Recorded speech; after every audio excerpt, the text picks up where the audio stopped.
Hello and welcome to the 12 Months to Marathon podcast with me, John Hill, the running podcast for the over 35s with Marathon Dreams. Episode 106, the paradox of choice for runners.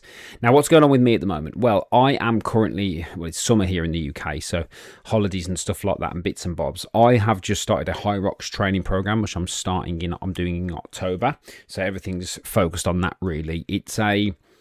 If you don't know what High Rocks is, you probably do, but if you don't, please look it up. But it's something that I find very challenging indeed to do, and it gives me a bit of variety in my training, so I do enjoy it. I love, obviously, marathon running and things like that, but of course, marathon running is just running.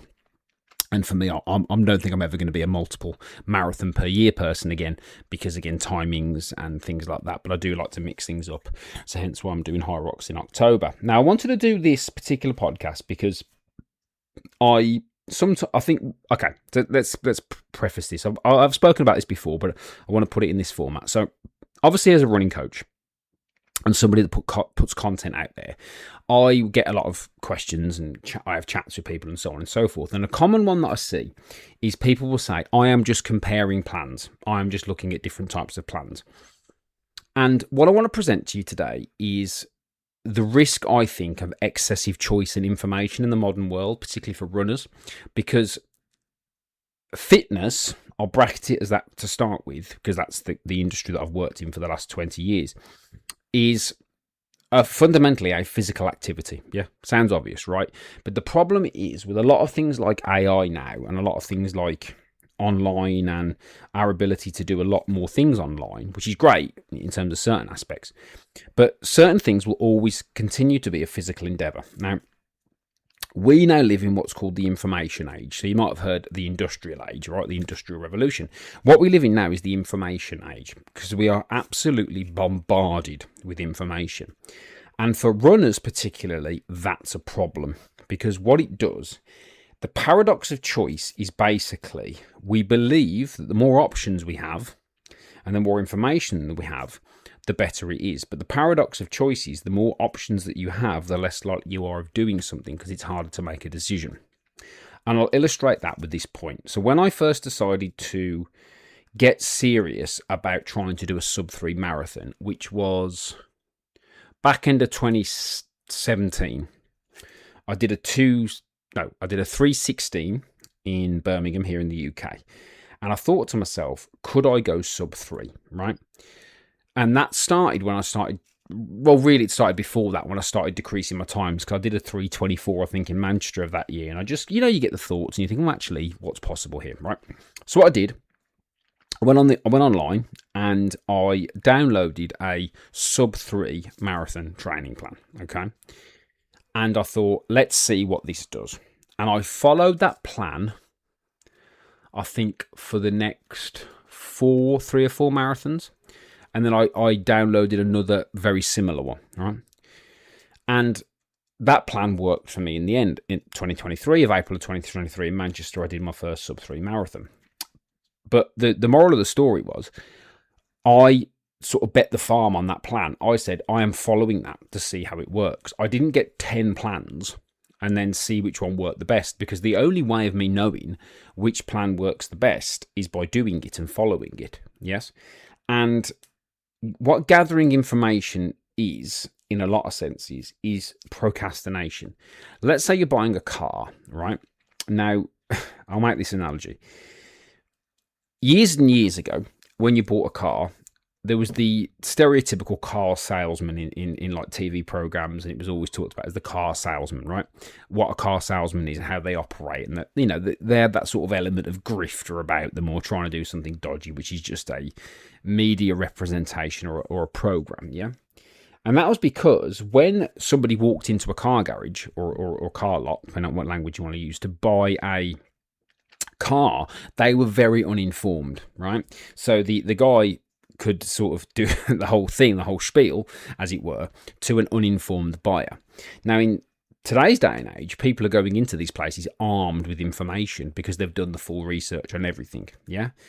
Because you got to check certain things with a car. The only way whether you're going to know whether a running plan is going to work is by doing it. You wouldn't spend $100,000 or £100,000 on a car and go, well, let's just see how it goes. Unless, of course, you've got money to burn.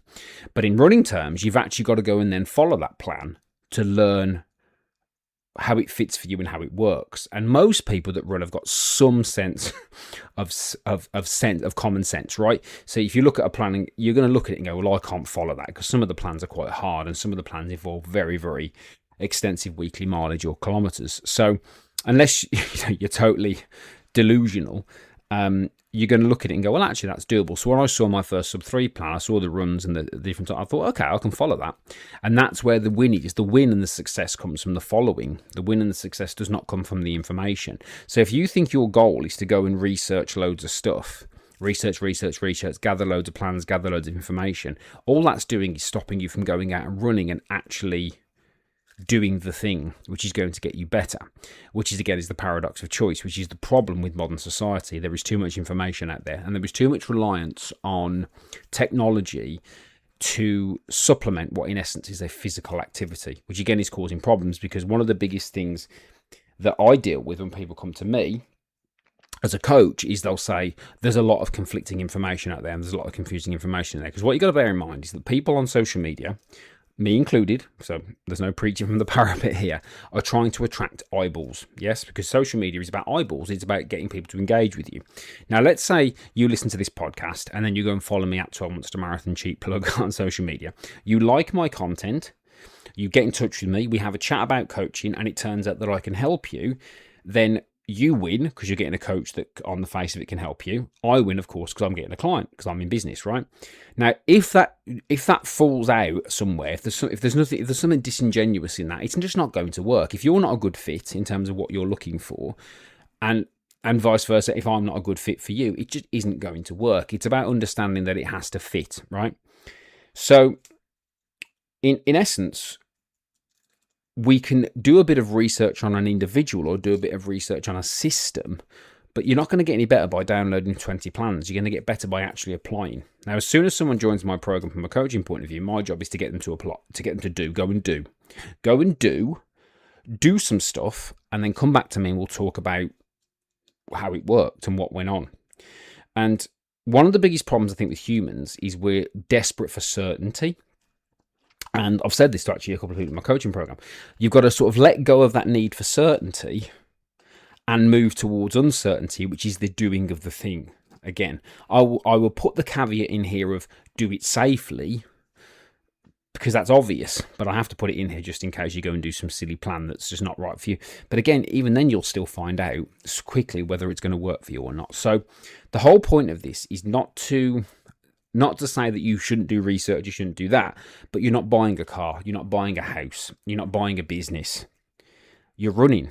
And to get better at running, you need to do it. You need to go out and run and find out. And if you don't, the longer you leave it, the less likely you are to do it. Because the first thing is the law of diminishing intent, yeah, which is the longer you leave something, the less likely you are of doing it, yeah. Like if you want to enter a race, for example, like a marathon or a half marathon or whatever it might be, and you get that urge, you need to do it as quick as possible, because that urge will wane. That can be used in a positive way as well with emotions. When emotions are high, if you let them settle, they'll pass. But the flip side of that is diminishing intent. So if you're going to do something, you need to go and do it. Yeah, you need to act. You need to take action. But you've got to get to the doing as quick as possible. And this need for certainty is a problem.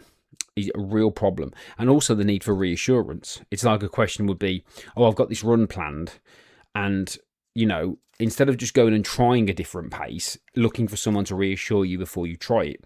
The better way to do it, because you know yourself, don't you? You know what your pace you run at. You should know what your easy pace is, your tempo and all that. If you don't do that, that's where coaching comes in, and that's where support comes in. But if you do know that information, go and try it. If your easy conversational pace is 6-minute kilometers, hypothetically speaking, right, or something like that, then go and run at 5.5-minute kilometers for a bit.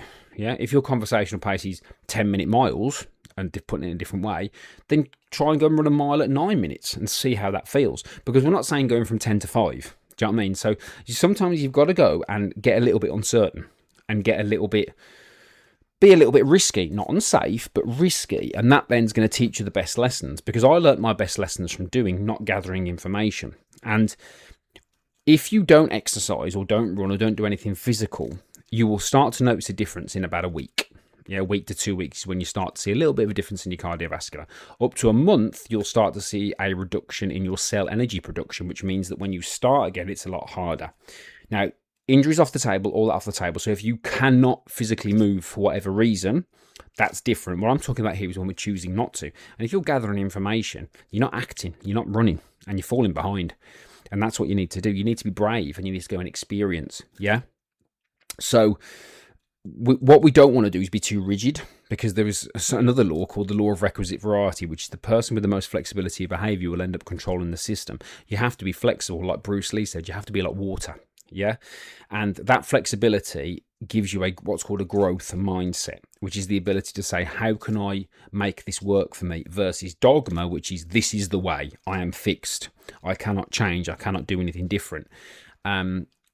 And you only get that growth mindset by failing, by experiencing, by learning. And you don't do that by gathering information in running terms. You need, as a coach of mine said, and I love this expression, he said, you need the minimum viable information possible to take action.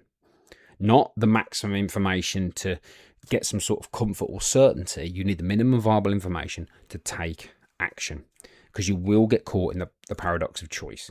You will get caught in too much information, not enough action. And it is the classic metaphor of paralysis through analysis. Yeah, it stops you acting, and it gives people a comfort for acting. So you don't need more information. You don't need tons of running materials. You don't need tons of running plans. Yeah, you need to quickly get to a solution and then act. Example, trainers.